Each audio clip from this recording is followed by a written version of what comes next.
মাননীয় মুখ্যমন্ত্ৰী ডাঙৰীয়াৰ প্ৰচেষ্টাত আৰু যুৱ কল্যাণ আয়োগৰ দ্বাৰা অসমৰ বিভিন্ন প্ৰান্তত থকা বিশেষকৈ ক্ৰীড়া সংস্থাসমূহক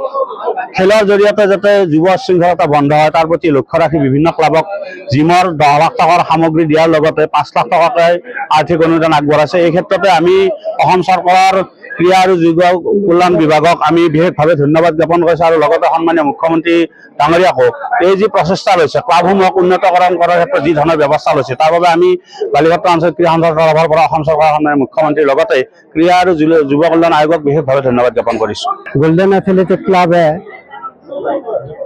কামৰূপ জিলা প্ৰশাসনৰ উদ্যোগত আৰু লগতে ক্ৰীড়া আৰু যুৱ কল্যাণ বিভাগৰ সহযোগত আমি আজি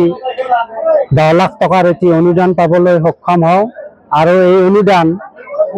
অনুদানত বিভিন্ন খেলৰ সামগ্ৰী তথা নগদ 5 লাখ টকাৰ অনুদান পাবলৈ সক্ষম হৈছোঁ। তাৰ কাৰণে আমাৰ মাননীয় মুখ্যমন্ত্ৰী মহোদয়ক আমাৰ ক্লাবৰ তৰফৰ পৰা অশেষ ধন্যবাদ আৰু কৃতজ্ঞতা জনাইছোঁ।